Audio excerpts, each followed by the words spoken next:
Hello and thank you for your purchase of the Innokin platform series Aries 2 MTL RTA or mouth-to-lung rebuildable tank atomizer. In this video, we'll talk about usage of the atomizer, and that's going to include building, filling, and working with the airflow controllers. So let's get started. Building your own atomizer can be a fun, rewarding, and cost-effective experience. We've included just about everything you need to get started, but you'll also need a pair of scissors and wire cutters to complete your build. To access the build deck on your Aries 2, hold the top part of the tank and unscrew the base.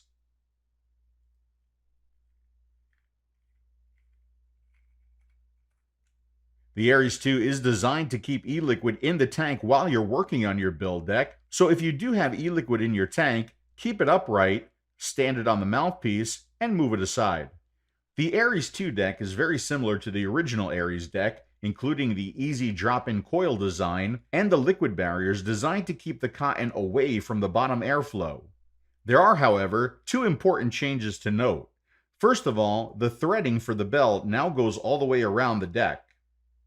This is designed for a better seal and to hold your cotton in place without having to wet it first. The thing we're most excited about is the airflow underneath the coil, which we're calling the cross airflow control. The cross airflow control allows you to change the air velocity and air pattern underneath the coil without having to change inserts or remove your coil. You can adjust the cross airflow control, or CAFC, with the included screwdriver in the kit. To adjust it, insert the small screwdriver down at the side of the airflow control and begin to rotate it. Rotate it clockwise to close until it's a small point, or counterclockwise to open until it's a full slot, or anything in between. The CAFC will stop when it's in its fully opened or in its single point position. For this build, I'm going to go with the fully open slot position. This is what I've been liking for maximum coil coverage and flavor. For this first build, we'll use one of the included pre-built coils and Phil's build tool. First, make sure the capture screws are unscrewed so you can get the coil in.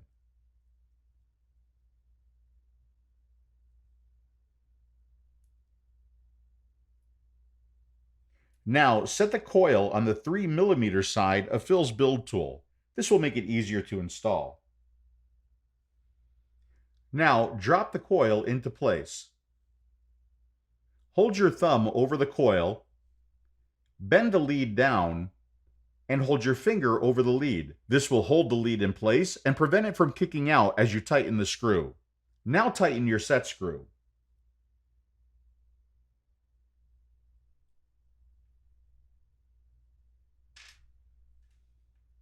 Now remove the build tool, rotate the deck, and insert the build tool again. Try to center your coil over the airflow and hold it down with your thumb again. Bend the lead down and hold it in place with your finger. You can now tighten the set screw.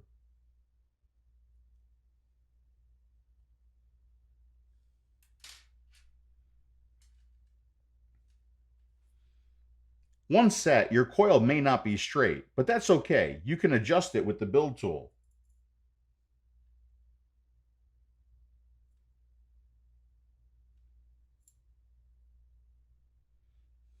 Now you may notice that the liquid barriers don't allow the coil to go down very far. Push it down further with your finger. You want the coil as close to the airflow without touching. This will create better flavor.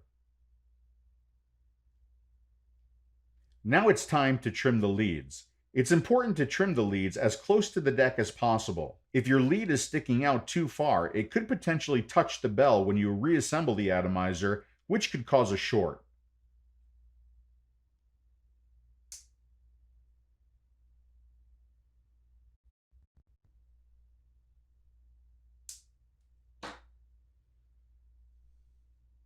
It's now time to wick the atomizer.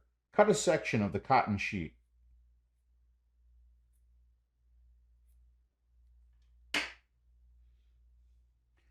Create a pointy end.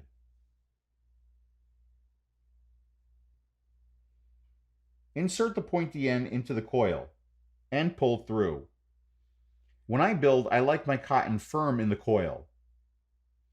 Hold the cotton down to the deck and cut it where it touches the deck. Do the same for the other side.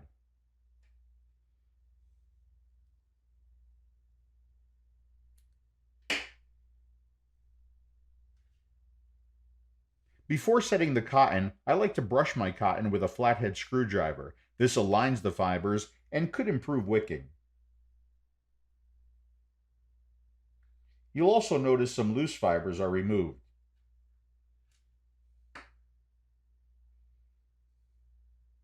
Now, using the flathead screwdriver, insert the cotton into the channel. How much cotton goes down into the channel is important. For thinner e-liquids, you want to use more cotton. For thicker e-liquids, you want to use less. But you do want to make sure that the cotton isn't too dense in the channel. This could potentially choke the cotton and reduce wicking performance. Fan out the cotton where it comes out of the channel. Repeat for the other side.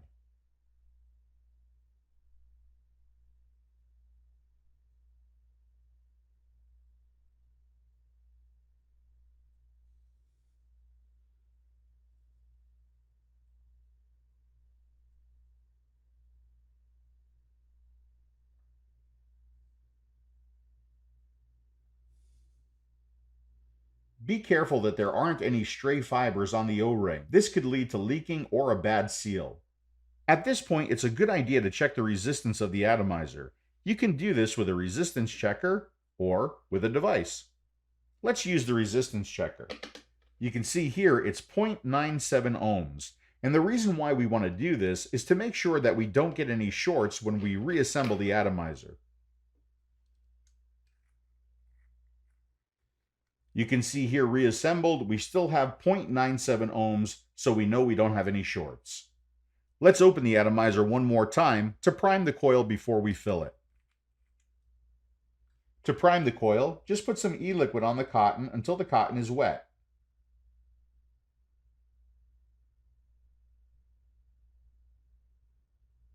This will get your wicking started and ensure that you don't get a dry hit on your first draw. Now reassemble the atomizer. In addition to the cross airflow control, we do have a standard airflow control on the outside of the atomizer. You can select single or multiple holes in the larger opening, or individual holes in the smaller opening.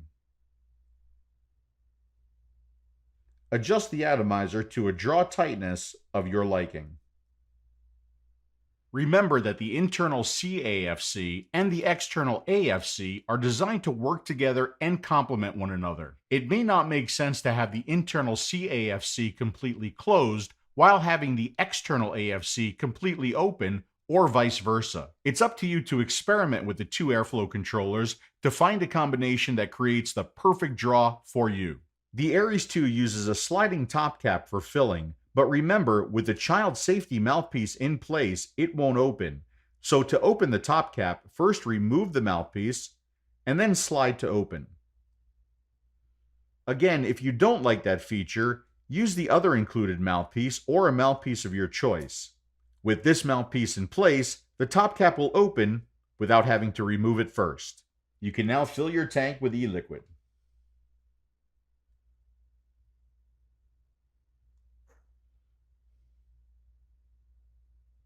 Once full, slide the top cap closed, and the Aries 2 is now ready to be used and enjoyed. Using the two included build tools and wire, you can also create your own coils. Although we do recommend creating spaced coils for the Aries 2, Phil's build tool will allow you to create touching or spaced coils at 2.5 millimeters or 3 millimeters. We do recommend 2.5 millimeters for the best possible flavor. To create a touching coil, use a section of the included wire and Phil's build tool. Hold the wire against the tool under your thumb, and then begin to create your coils. Keep constant pressure on the wire to keep the coils nice and tight.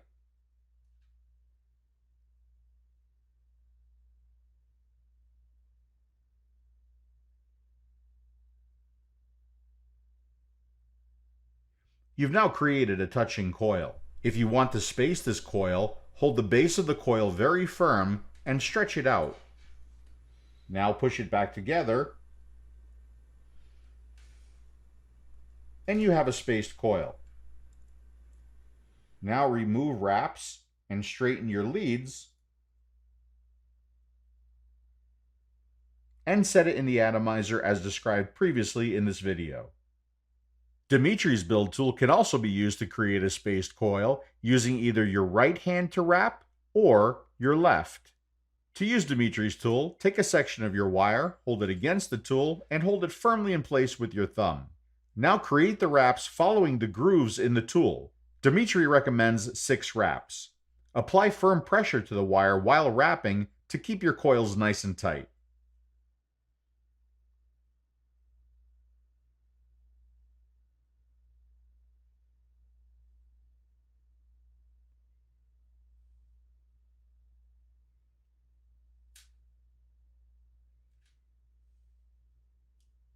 Now straighten your leads and trim them.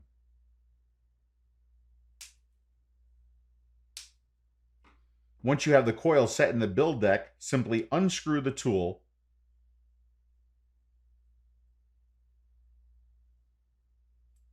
and you're left with a perfectly spaced coil. Should the coil need to be moved or repositioned, use Phil's build tool to do that.